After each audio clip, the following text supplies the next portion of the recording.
ಕರ್ತನಾದ ಯೇಸು ಕ್ರಿಸ್ತನಲ್ಲಿರುವಂತಹ ಎಲ್ಲ ಸಹೋದರ ಸಹೋದರಿಯರಿಗೆ ನನ್ನ ವಂದನೆಗಳು. ನಾವು ಹಿಂದಿನ ಭಾಗದಲ್ಲಿ 14ನೇ ಅಧ್ಯಾಯದಲ್ಲಿರುವಂತಹ 1,44,000 ಜನರು ಕರ್ತನಾದ ಯೇಸು ಕ್ರಿಸ್ತನೊಂದಿಗೆ ಚೀಯೋನ್ ಪರ್ವತದ ಮೇಲೆ ನಿಂತಿರುವಂಥದ್ದನ್ನು ನಾವು ನೋಡಿದ್ವಿ. ಹಾಗೆ ಅಲ್ಲಿ ಇದ್ದಂಥವರ ಹಣೆಯ ಮೇಲೆ ಆತನ ಹೆಸರು, ಆತನ ತಂದೆಯ ಹೆಸರು ಬರೆಯಲ್ಪಟ್ಟದ್ದನ್ನು ಕೂಡ ನಾವು ನೋಡಬಹುದು. ಇದಲ್ಲದೆ ಪರಲೋಕದ ಕಡೆಯಿಂದ ಜಲಪ್ರವಾಹದ ಘೋಷದಂತೆಯೂ ದೊಡ್ಡ ಗುಡುಗಿನ ಶಬ್ದದಂತೆಯೂ ಇದ್ದ ಶಬ್ದವನ್ನು ಯೋಹಾನನು ಕೇಳುವಂಥದ್ದನ್ನು ನಾವು 2ನೆಯ ವಚನದಲ್ಲಿ ನೋಡ್ತೇವೆ. ಅವರು ಸಿಂಹಾಸನದ ಮುಂದೆಯೂ ಆ 4 ಜೀವಿಗಳ ಮತ್ತು ಹಿರಿಯರ ಮುಂದೆಯೂ ಹೊಸ ಹಾಡನ್ನು ಹಾಡಿದರು ಅನ್ನುವಂತಹ ಒಂದು ವಿವರಣೆ ಕೂಡ ಇದೆ.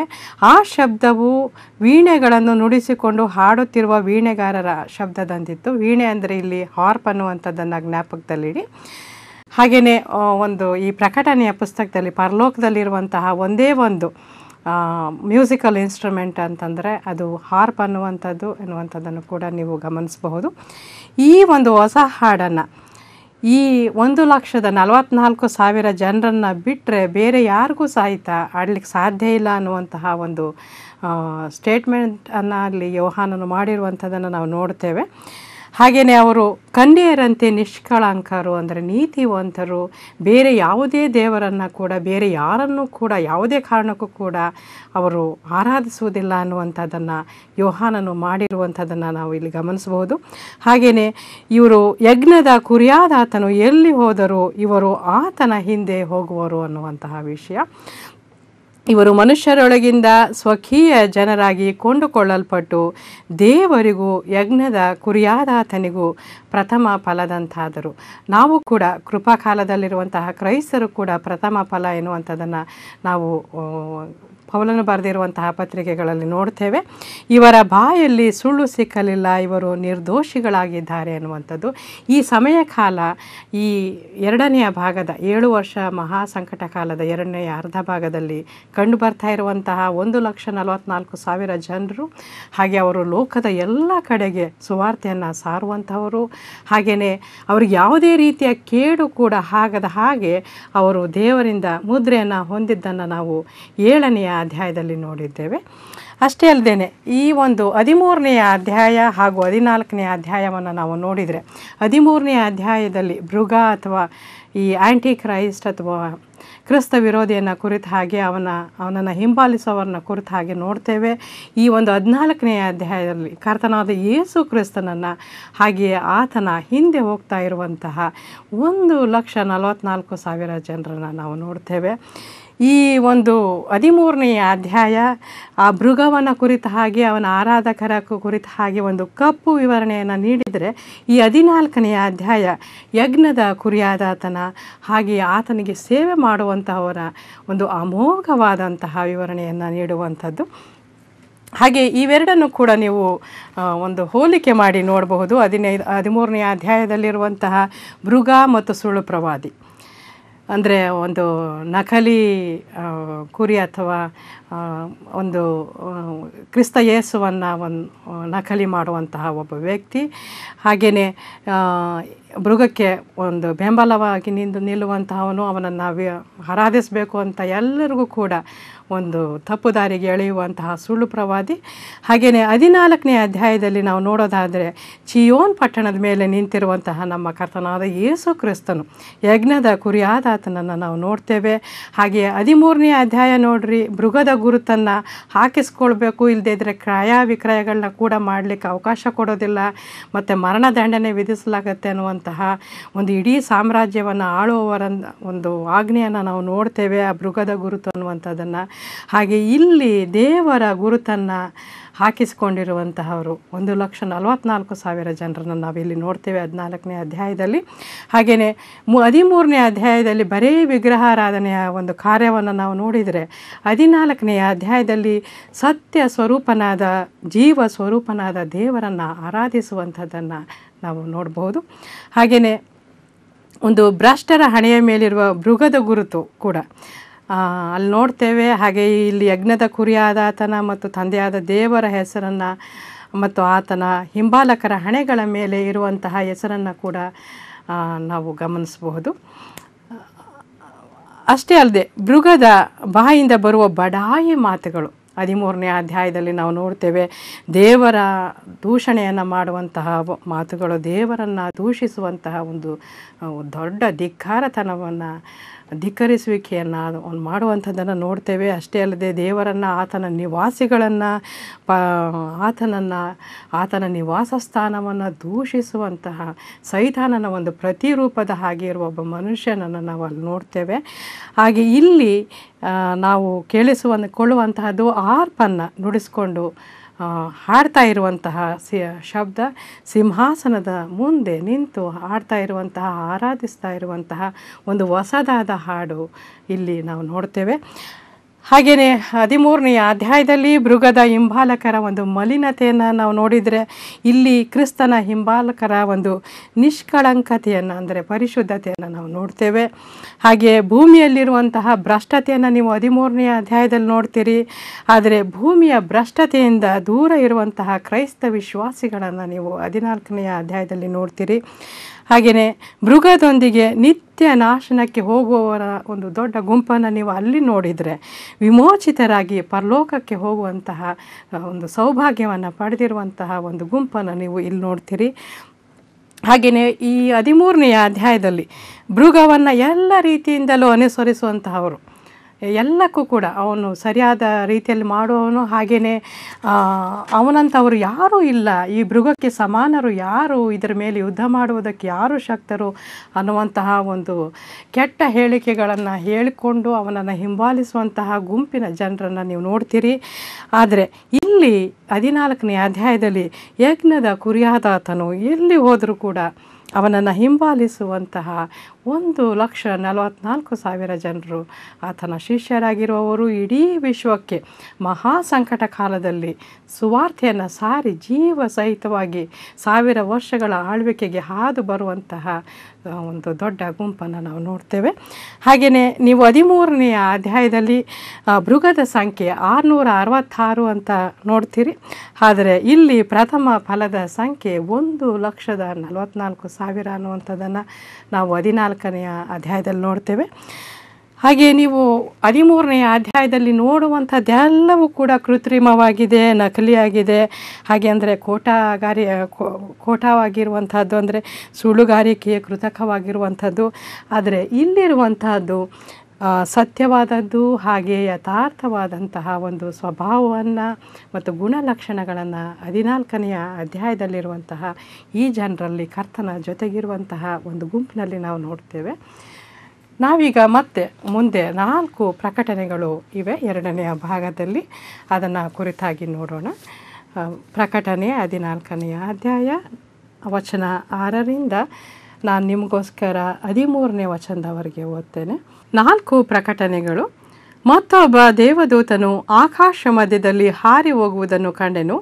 ಭೂನಿವಾಸಿಗಳಾಗಿರುವ ಸಕಲ ಜನಾಂಗ, ಕುಲ, ಪ್ರಜೆಗಳವರಿಗೂ ಸಕಲ ಭಾಷೆಗಳನ್ನಾಡುವವರಿಗೂ ಸಾರಿ ಹೇಳುವುದಕ್ಕೆ ನಿತ್ಯವಾದ ಶುಭ ವರ್ತಮಾನವು ಅವನಲ್ಲಿತ್ತು. ಅವನು, ನೀವೆಲ್ಲರೂ ದೇವರಿಗೆ ಭಯಪಟ್ಟು ಆತನನ್ನು ಘನಪಡಿಸಿರಿ. ಆತನು ನ್ಯಾಯ ತೀರ್ಪು ಮಾಡುವ ಗಳಿಗೆಯು ಬಂದಿದೆ. ಭೂಲೋಕ ಪರಲೋಕಗಳನ್ನು, ಸಮುದ್ರವನ್ನು, ನೀರಿನ ಬುಗ್ಗೆಗಳನ್ನು ಉಂಟು ಮಾಡಿದ ಆತನಿಗೆ ನಮಸ್ಕಾರ ಮಾಡಿರಿ ಎಂದು ಮಹಾಶಬ್ದದಿಂದ ಹೇಳಿದನು.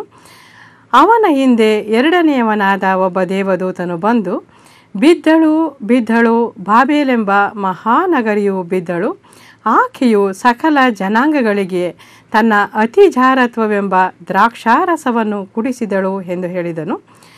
ಅವನ ಹಿಂದೆ 3ನೇಯವನಾದ ಒಬ್ಬ ದೇವದೂತನು ಬಂದು, ಯಾವನಾದರೂ ಮೊದಲನೆಯ ಮೃಗಕ್ಕೂ ಅದರ ವಿಗ್ರಹಕ್ಕೂ ನಮಸ್ಕಾರ ಮಾಡಿ ತನ್ನ ಹಣೆಯ ಮೇಲಾಗಲಿ ಕೈಯ ಮೇಲಾಗಲಿ ಗುರುತು ಹಾಕಿಸಿಕೊಂಡರೆ ಅವನು ಸಹ ದೇವರ ಕೋಪವೆಂಬ ಪಾತ್ರೆಯಲ್ಲಿ ಏನೂ ಬೆರೆಸದೆ ಹಾಕಿದ ದೇವರ ರೌದ್ರವೆಂಬ ದ್ರಾಕ್ಷಾರಸವನ್ನು ಕುಡಿಯುವನು. ಪರಿಶುದ್ಧ ದೇವದೂತರ ಮುಂದೆಯೂ ಯಜ್ಞದ ಕುರಿಯಾದಾತನ ಮುಂದೆಯೂ ಬೆಂಕಿಯಿಂದಲೂ ಗಂಧಕದಿಂದಲೂ ಯಾತನೆ ಪಡುವನು. ಅಂಥವರ ಯಾತನೆಯ ಹೊಗೆಯು ಯುಗಾಂತರಗಳಲ್ಲಿಯೂ ಹೇರುತ್ತಾ ಹೋಗುತ್ತದೆ. ಮೃಗಕ್ಕೆ ಮತ್ತು ಅದರ ವಿಗ್ರಹಕ್ಕೆ ನಮಸ್ಕಾರ ಮಾಡುವವರು, ಅದರ ಹೆಸರನ್ನು ಸೂಚಿಸುವ ಗುರುತನ್ನು ಹಾಕಿಸಿಕೊಂಡಿರುವವರೆಲ್ಲರೂ ಹಗಲಿರುಳು ಉಪಶಮನವಿಲ್ಲದೆ ಯಾತನೆ ಪಡುವರು ಎಂದು ಮಹಾಶಬ್ದದಿಂದ ಹೇಳಿದನು. ಇದರಲ್ಲಿ ದೇವರ ಆಜ್ಞೆಗಳನ್ನು, ಯೇಸುವಿನ ಮೇಲಣ ನಂಬಿಕೆಯನ್ನು ಕೈಕೊಂಡು ನಡೆಯುತ್ತಿರುವ ದೇವಜನರ ತಾಳ್ಮೆಯು ತೋರಿ ಬರುತ್ತದೆ. ಪರಲೋಕದಿಂದ ಒಂದು ಶಬ್ದವು ನನಗೆ ಕೇಳಿಸಿತು. ಅದು, ಇಂದಿನಿಂದ ಕರ್ತನ ಭಕ್ತರಾಗಿ ಸಾಯುವವರು ಧನ್ಯರು ಎಂಬುದಾಗಿ ಬರೆ ಎಂದು ನನಗೆ ಹೇಳಿತು. ಅದಕ್ಕೆ ಆತ್ಮನು, ಹೌದು, ಅವರು ಧನ್ಯರೇ, ಅವರ ಕಷ್ಟ ತೀರಿತು, ಅವರಿಗೆ ವಿಶ್ರಾಂತಿಯಾಗುವುದು, ಅವರ ಸುಕೃತ್ಯಗಳು ಅವರೊಡನೆ ಬರುವವು ಎಂದು ಹೇಳುತ್ತಾನೆ. ಇಲ್ಲಿ ನಾವು ಮೊದಲನೆಯ ದೇವದೂತನನ್ನು ನೋಡ್ತೇವೆ. ಹಾಗೆ ನಿತ್ಯವಾದ ಶುಭ ವರ್ತಮಾನವನ್ನು ಸಾರ್ತಾ ಇರುವಂತಹ ದೇವದೂತನು, ಅಂದರೆ ಹಾಳಾಗ್ತಾ ಇರುವಂತಹ ಸಾಮ್ರಾಜ್ಯಗಳಿಗೆ ವಿರೋಧವಾಗಿ, ಹಾಗೆ ಒಂದು ಒಣ ತತ್ವಶಾಸ್ತ್ರದ ನಡತೆಗಳಿಗೆ ವಿರುದ್ಧವಾಗಿ ಎಲ್ಲ ಜನರಿಗೂ ಕೂಡ ದೇವರಿಗೆ ಭಯಪಟ್ಟು ಆತನನ್ನು ಘನಪಡಿಸಿರಿ, ಆತನು ನ್ಯಾಯ ತೀರ್ಪು ಮಾಡುವಂತಹ ಗಳಿಗೆ ಬಂದಿದೆ. ಭೂಲೋಕ ಪರಲೋಕಗಳನ್ನು, ಸಮುದ್ರವನ್ನು, ನೀರಿನ ಬುಗ್ಗೆಗಳನ್ನು ಉಂಟು ಮಾಡಿದ ಆತನಿಗೆ ನಮಸ್ಕಾರ ಮಾಡಿರಿ ಅನ್ನುವಂತಹ ಒಂದು ಮಹಾಶಬ್ದದ ಘೋಷಣೆಯನ್ನು ನಾವು ಇಲ್ಲಿ ಕೇಳ್ತೇವೆ. ಈ ಶುಭ ವರ್ತಮಾನ ಕೊಡುವಂತಹ ಶಾಶ್ವತ ಆಶೀರ್ವಾದಗಳಿಗಾಗಿ ಅವನು ಸಾರುತ್ತಾ ಇರುವಂಥದ್ದನ್ನು ಕೂಡ ನಾವು ನೋಡ್ತೇವೆ. ಅಂದರೆ ಮಾನವ ಕುಲಕ್ಕೆ ತೀವ್ರ ಅಗತ್ಯವಾಗಿರುವಂತಹದ್ದು. ಹಾಗೆ ಈ 13ನೇ ಅಧ್ಯಾಯದಲ್ಲಿ ನೋಡಿದಂತಹ ಆ್ಯಂಟಿ ಕ್ರೈಸ್ಟ್ ಅಥವಾ ಕ್ರಿಸ್ತ ವಿರೋಧಿಯಿಂದ ಅದು ಬಹಳ ತಾತ್ಕಾಲಿಕವಾದಂತಹ ರಾಜ್ಯ, ಕೇವಲ 3.5 ವರ್ಷಗಳ ಕಾಲ ರಾಜ್ಯ. ಹಾಗೆ ಅದು ನಿತ್ಯವಾದ ನರಕಕ್ಕೆ ನಡೆಸುವಂತಹ ರಾಜ್ಯವಾಗಿದೆ. ಅದಕ್ಕಾಗಿ ಅವನು ನಿತ್ಯವಾದ ಶುಭ ವರ್ತಮಾನವನ್ನು ಹೇಳ್ತಾ ಇರುವಂತಹದ್ದನ್ನು, ಆಕಾಶದಲ್ಲಿ ಸಾರ್ತಾ ಇರುವಂಥದ್ದನ್ನು ಯೋಹಾನನು ಕಾಣುವಂಥ ಒಂದು ದರ್ಶನವನ್ನು ನಾವಿಲ್ಲಿ ನೋಡ್ತೇವೆ. ಹಾಗೆಯೇ ಈ ಸಂದರ್ಭದಲ್ಲಿ ನಮ್ಮ ನೆನಪಿಗೆ ಬರುವಂಥದ್ದು ಅಂದರೆ ಪ್ರಸಂಗಿ 12ನೇ ಅಧ್ಯಾಯ 13-14ರಲ್ಲಿರುವಂತಹ ವಚನಗಳು ಹೀಗಿವೆ. ವಿಷಯವು ತೀರಿತು, ಎಲ್ಲವೂ ಕೇಳಿ ಮುಗಿಯಿತು, ದೇವರಿಗೆ ಭಯಪಟ್ಟು ಆತನ ಆಜ್ಞೆಗಳನ್ನು ಕೈಕೊಳ್ಳು. ಮನುಷ್ಯರೆಲ್ಲರ ಕರ್ತವ್ಯವೂ ಇದೆ. ಒಳ್ಳೆಯದಾಗಲಿ ಕೆಟ್ಟದಾಗಲಿ ಸಕಲ ರಹಸ್ಯ ಸಂಗತಿಗಳನ್ನು ವಿಮರ್ಶಿಸುವ ನ್ಯಾಯ ವಿಚಾರಣೆಗೆ ದೇವರು ಪ್ರತಿಯೊಂದು ಕಾರ್ಯವನ್ನು ಗುರಿ ಮಾಡುವನು ಅನ್ನುವಂತಹ ಪ್ರಸಂಗಿಯಲ್ಲಿರುವಂತಹ ವಚನಗಳು. ಹಾಗೆಯೇ ಅವನ ಹಿಂದೆ ಎರಡನೆಯವನಾದ ಒಬ್ಬ ದೇವದೂತನು ಬರುವಂತಹದ್ದು ಬಾಬೆಲ್ ಬಿತ್ತು ಎನ್ನುವಂತಹ ಒಂದು ಅಲ್ಲಿ ವಾಕ್ಯ ಇದೆ. ಅಂದರೆ ಒಂದು ಸಾರ್ವಿಕೆ ಇದೆ. ಒಬ್ಬ ದೇವದೂತನು ಬಂದು ಬಿದ್ದಳು ಬಿದ್ದಳು ಬಾಬೇಲ್ ಎಂಬ ಮಹಾನಗರಿಯು ಬಿದ್ದಳು ಅನ್ನುವಂಥದ್ದು. ಹಾಗೆಯೇ ಅತಿ ಜಾರತ್ವ ಎನ್ನುವಂಥದ್ದು ಈ ಸಮಯದಲ್ಲಿ ವಿಗ್ರಹಾರಾಧನೆಯನ್ನು ಸೂಚಿಸುವಂಥದ್ದಾಗಿದೆ. ನಿಜ ಸ್ವರೂಪನಾದಂತಹ ಸತ್ಯ ಸ್ವರೂಪನಾದ ದೇವರನ್ನು ಬಿಟ್ಟು ಬೇರೆಯವರನ್ನು, ಅಂದರೆ ಬೇರೆ ವಿಗ್ರಹಗಳನ್ನಾಗಲಿ ಯಾರನ್ನೇ ಆಗಲಿ ಆರಾಧಿಸುವಂತಹದ್ದು ಅದು ದೊಡ್ಡ ಜಾರತ್ವ ಎನ್ನುವಂಥದ್ದು ಬೈಬಲ್ನಲ್ಲಿ ಹಳೆಯ ಒಡಂಬಡಿಕೆಯಿಂದ ತಿಳಿದು ಬಂದಿರುವಂತಹ ಸತ್ಯ. ಹಾಗೆಯೇ ಅದಾದ ನಂತರ 3ನೆಯ ದೇವದೂತನು ಒಂದು ದೊಡ್ಡ ಶಬ್ದದಿಂದ ಹೇಳುವಂತಹ ಸಂಗತಿಗಳನ್ನು ನೋಡ್ರಿ. ಯಾವನಾದರೂ ಮೊದಲನೆಯ ಅದರ ವಿಗ್ರಹಕ್ಕೂ ನಮಸ್ಕಾರ ಮಾಡಿ ತನ್ನ ಹಣೆ ಮೇಲಾಗಲಿ ಅಥವಾ ಕೈ ಮೇಲಾಗಲಿ ಗುರುತು ಹಾಕಿಸ್ಕೊಂಡ್ರೆ ಅವನಿಗೆ ದೇವರ ರೌದ್ರತೆ ಅನ್ನುವಂತಹ ಒಂದು ಶಿಕ್ಷೆ ಬರುತ್ತೆ ಅನ್ನುವಂತಹ ಒಂದು ದೊಡ್ಡ ಎಚ್ಚರಿಕೆಯನ್ನು ಕೊಡುವಂಥದ್ದನ್ನು, ಹಾಗೆ ಅವನು ಮುಂದೆ ಗಂಧಕದಿಂದ ಬೆಂಕಿಯಿಂದ ಉರಿಯುವಂಥ ನರಕಕ್ಕೆ ಹೋಗಿ ಸಿಕ್ಕಿ ಬೀಳುವಂತಹ ಒಂದು ದೊಡ್ಡ ಅಪಾಯವಿರುವಂಥದ್ದನ್ನು ಅವನು ಕೂಗಿ ಸಾರಿ ಹೇಳ್ತಾ ಇರುವಂಥದ್ದನ್ನು ನಾವು 3ನೆಯ ದೇವದೂತನಲ್ಲಿ ಕಾಣ್ತೇವೆ. ಅಂದರೆ ದೇವರ ನ್ಯಾಯ ದಂಡನೆ ಆಗ್ತಾ ಇದೆ ಅನ್ನುವಂತಹದ್ದು. ಹಾಗೆಯೇ ನಾವು 12ನೇ ವಚನದಲ್ಲಿ ಹೇಳುವಂತಹ ಯೋಹಾನನ ಮಾತುಗಳನ್ನು ನೋಡ್ರಿ. ಇದರಲ್ಲಿ ದೇವರ ಆಜ್ಞೆಗಳನ್ನು, ಯೇಸುವಿನ ಮೇಲಣ ನಂಬಿಕೆಯನ್ನು ಕೈಕೊಂಡು ನಡೆಯುತ್ತಿರುವ ದೇವಜನರ ತಾಳ್ಮೆಯು ತೋರಿ ಬರ್ತದೆ. ಅಂದರೆ ಎಲ್ಲ ಇಷ್ಟೊಂದು ಕಷ್ಟ ಕಾಲದಲ್ಲಿ ಕೂಡ ಕರ್ತನ ಬಳಿಗೆ ಲೆಕ್ಕವಿಲ್ಲದಷ್ಟು ಜನರು ಬಂದಿರುವಂತಹ ಸತ್ಯವನ್ನು ನಾವು ಈಗಾಗಲೇ ನೋಡಿದ್ದೇವೆ. ಯೋಹಾನನ ದರ್ಶನದಲ್ಲಿ 7ನೇ ಅಧ್ಯಾಯದಲ್ಲಿ ನಮ್ಮ ಗ್ರಹಿಕೆಗೆ ಮೀರಿದಂತಹ ಒಂದು ಸತ್ಯ, ಅಂದರೆ ಅದು ದೊಡ್ಡ ಸಂಖ್ಯೆ ಅನ್ನುವಂಥದ್ದು. ಹಾಗೆಯೇ ಪರಲೋಕದಿಂದ ಒಂದು ಶಬ್ದ ಕೂಡ ಯೋಹಾನನಿಗೆ ಕೇಳಿಸುವಂಥದ್ದನ್ನು ನಾವು 13ನೇ ವಚನದಲ್ಲಿ ನೋಡ್ತೇವೆ. ಕರ್ತನ ಭಕ್ತರಾಗಿ ಸಾಯುವವರು ಧನ್ಯರು ಎಂಬುದಾಗಿ ಬರೆ ಎಂದು ಹೇಳುವಂತಹ ಒಂದು ಶಬ್ದ. ಅಂದರೆ ಆ ಸಂಕಟ ಕಾಲದಲ್ಲಿ ಈ ಒಂದು ಕ್ರಿಸ್ತ ವಿರೋಧಿಗೆ ಸೈತಾನನಿಗೆ ತಲೆ ಬಾಗದೆ ಕರ್ತನಿಗೋಸ್ಕರ ಸಾಯುವಂಥದ್ದು ಎಷ್ಟೋ ಒಳ್ಳೆಯದಾಗಿದೆ, ಎಷ್ಟೋ ಧನ್ಯತೆ ಎನ್ನುವಂತಹ ಒಂದು ಸಂದೇಶವನ್ನು ಅಲ್ಲಿ ನಾವು ನೋಡ್ತೇವೆ. ಅದಕ್ಕೆ ಆತ್ಮನು ಹೌದು ಅವರು ಧನ್ಯರೇ, ಅವರ ಕಷ್ಟ ತೀರಿತು, ಅವರಿಗೆ ವಿಶ್ರಾಂತಿಯಾಗುವುದು, ಅವರ ಸುಕೃತ್ಯಗಳು ಅವರೊಡನೆ ಬರುವವು ಎಂದು ಹೇಳುತ್ತಾನೆ. ಅವರು ಮಾಡಿದಂಥ ಒಂದೊಂದು ಒಳ್ಳೆಯ ಕೆಲಸಗಳಿಗೂ ಕೂಡ ಪ್ರತಿಫಲವನ್ನು ಕರ್ತನಾದ ದೇವರು ಎಲ್ಲಕ್ಕೂ ಕೂಡ ಒಂದು ಲೆಕ್ಕವನ್ನು ಇಟ್ಟಿರುವಂತಹ ದೇವರು, ಎಲ್ಲಕ್ಕೂ ಕೂಡ ಪ್ರತಿಫಲವನ್ನು ಕೊಡುವಂತಹ ದೇವರು ಅವರ ಕೃತ್ಯಗಳಿಗೆ ಅವರಿಗೆ ಬಹುಮಾನವನ್ನು ಕೊಡುವಂಥವನಾಗಿದ್ದಾನೆ ಅನ್ನುವಂತಹ ವಿಷಯ. ಹಾಗೆ ಈ ಸಂದರ್ಭದಲ್ಲಿ ನಾವು ಇನ್ನೊಂದು ವಿಷಯವನ್ನು ನೆನಪಿಸ್ಕೊಳ್ಬಹುದು. ಬೈಬಲ್ ಹೇಳುವಂತಹ ಸತ್ಯ, ನಿನ್ನ ಪಾಪವು ನಿನ್ನನ್ನು ಬಿಡುವುದೇ ಇಲ್ಲ. ಅಂದರೆ ನಿನ್ನ ಪಾಪದಿಂದ ಆಗುವಂಥ ಶಿಕ್ಷೆಯನ್ನು ನೀನು ತಪ್ಪಿಸ್ಕೊಳ್ಳಿಕ್ಕೆ ಸಾಧ್ಯನೇ ಇಲ್ಲ. ನೀನು ಅದಕ್ಕಾಗಿ ಪಶ್ಚಾತ್ತಾಪ ಪಟ್ಟು ಕರ್ತನಾದ ಯೇಸು ಕ್ರಿಸ್ತನ ಬಳಿ ಬಂದು ಕ್ಷಮಾಪಣೆಯನ್ನು ಹೊಂದದೆ ಹೋದರೆ ಅನ್ನುವಂತಹ ಒಂದು ದೊಡ್ಡ ಸತ್ಯವನ್ನು, ಹಾಗೆಯೇ ಕರ್ತನಿಗೋಸ್ಕರ ಬದುಕುವಂಥ ಎಲ್ರಿಗೂ ಕೂಡ ಅವರ ಸುಕೃತ್ಯಗಳಿಗೆ ಬರುವಂತಹ ಒಂದು ಬಹುಮಾನವು ತಪ್ಪುವುದೇ ಇಲ್ಲ ಅನ್ನುವಂತಹ ಒಂದು ದೃಢತೆಯನ್ನು ಮತ್ತೆ ನಾವು ಈ ಭಾಗದಲ್ಲಿ ನೋಡ್ತೇವೆ.